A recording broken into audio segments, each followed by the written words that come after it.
The city is expecting an influx of traffic this weekend, with lane closures on John Nolan Drive and 3 major events happening on Saturday. Residents of Beaver Dam gathered for a community-led town hall meeting following the approval and construction of a massive AI data center, which residents say advanced without broad public awareness. Earlier today, Sun Prairie Police announced that they've arrested a suspect in connection to a 1-year-old cold case. Construction crews have broken ground on the Bankston Apartments on West Mifflin Street as the demand for housing downtown grows for essential workers who are being priced out of the market. Eric, it's harder than ever right now for first-time buyers. More than 60% of homeowners in Madison make above the median income. That leaves many first-time buyers on the outside looking in. Well, Eric and Sarah, the investigation found that school and district administrators at Sun Prairie West High School failed to properly investigate allegations of an inappropriate relationship and missed multiple warning signs before an arrest was made. Christians enter Lent, abstaining from meat and gathering for Friday fish fries. It's a big tradition, right? But rising seafood costs and demand are causing local fish fry prices to spike. Marin Rosen is live outside of one of these local fish fries right now. So Marin, what do we know so far?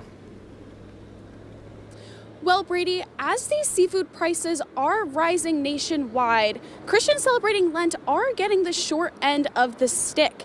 And at Dexter's Pub, the kitchen told me that they are struggling to find that balance between keeping prices reasonable for their customers while also covering their own costs. Yeah. And at the end of the day, we're not going to sell you something we're not happy to eat ourselves. We're not going to sell you something that we don't think you shouldn't bring your grandma and your whole family and your office to come in. We really believe in the food here, and sometimes it needs to be more expensive than it was. But despite this price increase, Dexter's is still expecting their usual Friday fish fry crowd. As I'm standing out here right now, people have already started showing up for dinner. And one customer even told me that they don't even care about the price of the fish. They're going to keep coming back Friday after Friday anyway.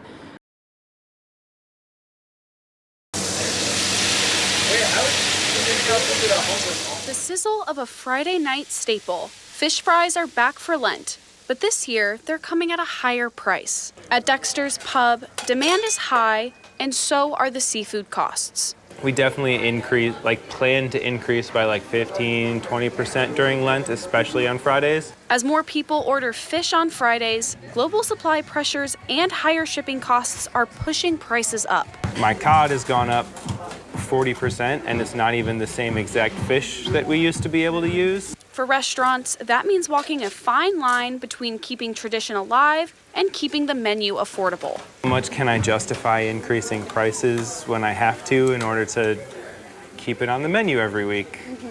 And that's a really challenging balancing act. I spoke with the kitchen manager who says raising prices is never an easy decision. I hope everyone understands that when I have to increase prices, it is not something we ever want to do, and it's not a decision we take lightly. Even with higher prices, the customers are still lining up. There's all kinds of very good fish, and like this place has salmon, walleye, cod.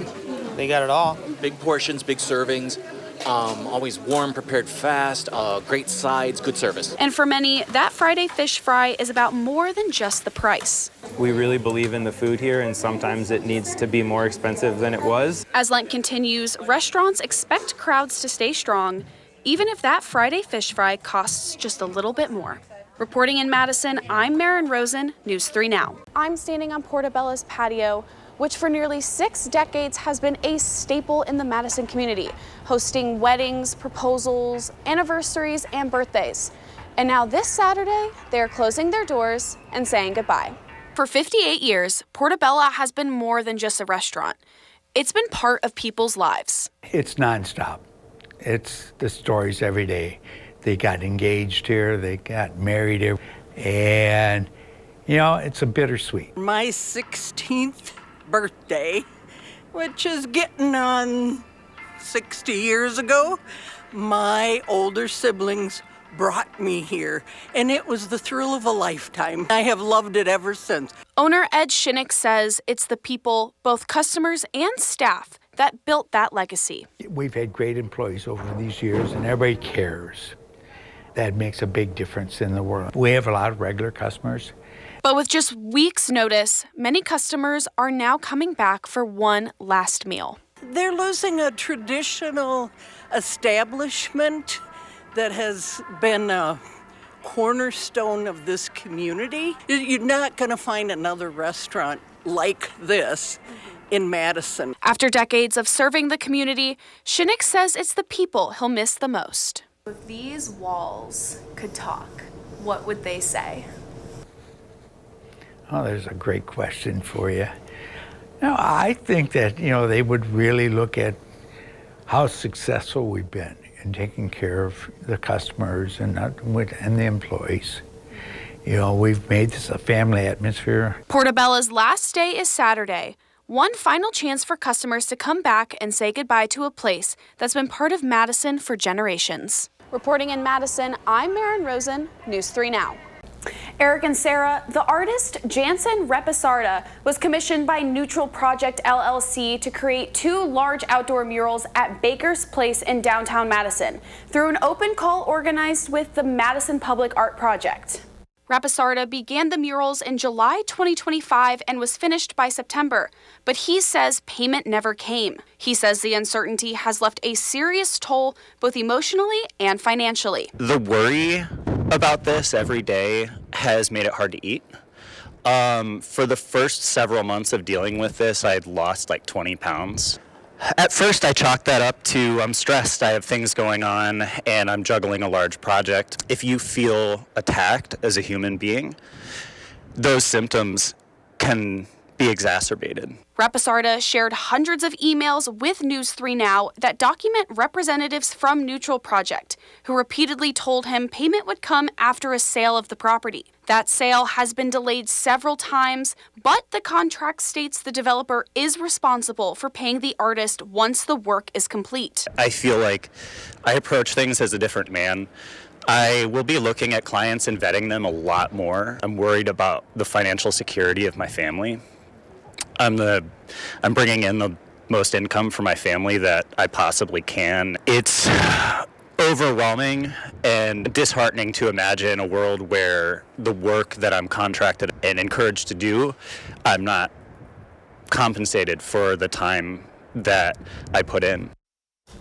Again, Repisarda says he is still owed more than $54,000 for the project and hopes speaking out will help bring attention to the issue and help other artists avoid similar situations. The CEO of Neutral Project initially agreed to speak with us today, but did not respond to my phone calls earlier. Dairy farmers in the dairy state are feeling optimistic about the Trump administration's new legislation to allow whole milk to be served in schools nationwide.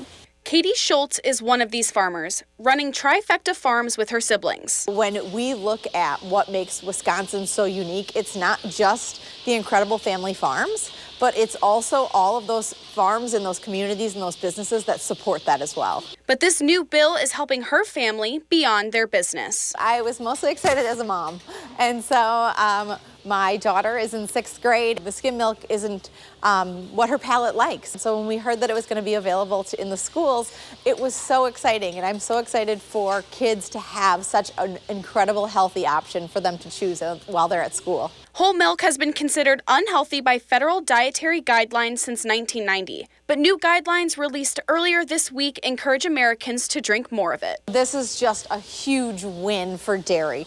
The more that we can see people continuing to drive demand for dairy and making sure that we have outlets for our milk and places for people to consume that nutritious product, that's a win across the board, whether you're in Wisconsin, New York, or dare I say California. And now this new legislation will bring whole milk to schools. It's really giving all kids choices, and it's giving kids kids that maybe are lactose intolerant or have a sensitivity to lactose, they're getting more options too. When you go to the store, not only are you looking for milk, but also looking at the cheeses and looking for that proudly Wisconsin symbol on it. I think you know that your milk and your cheese and your other dairy products, whether that's a yogurt or a butter, is coming from the family farms here in Wisconsin. And that's important to make sure that we continue to support local, but support dairy across the board. Reporting in Fox Lake, I'm Marin Rosen, News 3 Now.